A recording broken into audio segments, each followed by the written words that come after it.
Okay, so the first thing we'll do is just want to add half a cup of water to a pan. And then add in your baby spinach.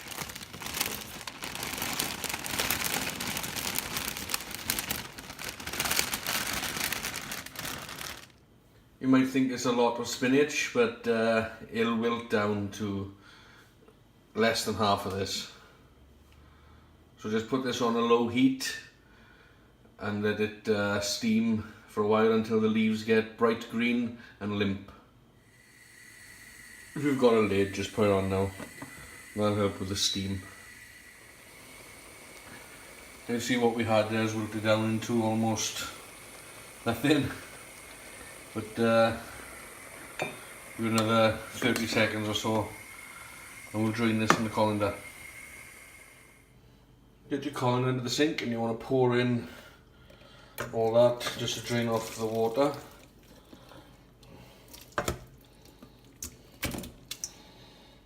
And then using the back of a spoon, press all this down to get as much water out of it as you can. Just literally press it down. Get as much moisture out as you can. Now you want to empty that out onto a nice clean chopping board.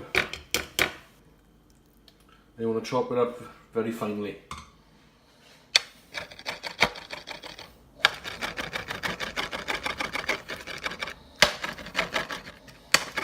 Just run your knife through it, it's very soft.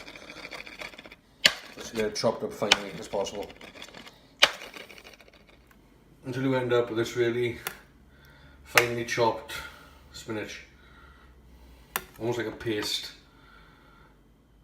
Now you want to add your spinach into a bowl and add into that a teaspoon of nutmeg, 300 grams, so a tub of fat-free cottage cheese. I'm using onion and chive, we don't have to do that. Just get that in there. Separate one egg and add in the yolk. We just want to season that with a nice pinch of salt and black pepper and give it a good mix together. After you've given it a good mixture, you should have a mix just looking just like that. You want to find a tray then with let's go sides in it because we're going to be adding the sauce in a bit. Just give it a quick spray with some Fry Light just to lubricate the bottom so that the cannelloni won't stick to the bottom.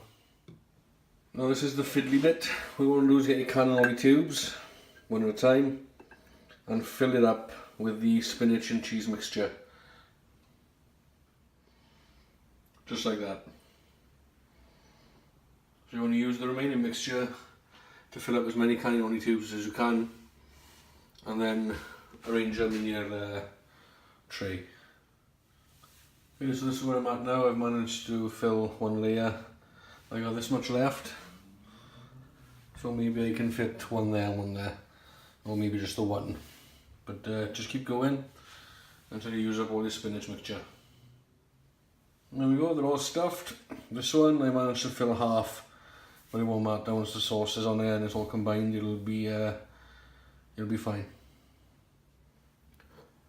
Okay, now for the topping, I'm going to use 2 tins of chopped tomatoes. I'm supposed to use passata, but I haven't got any passata. And anyway, I think the tomato chunks are better in it anyway. To that, you want 1 teaspoon of sweetener, 1 crushed garlic clove or chopped garlic from a jar that I'm using here.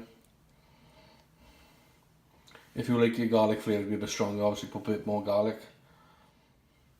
And once more for seasoning, just a pinch of sea salt and a pinch of black pepper. And give that a good mix together. Right, just want to pour this tomato mixture all over the top of your cannelloni. Be careful, it will splash. Try and level it out to make sure that you get everything covered. Sprinkle over some Parmesan cheese.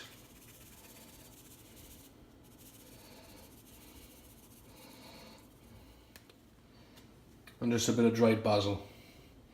Or you could chop up fresh basil leaves, of course. Now I just want to pop that into a preheated oven, 200 degrees or 180 degrees Celsius using a fan assisted oven, gas mark 6 for 20 minutes. You'll see the top will be brown and bubbling. So there it is out of the oven 20 minutes later.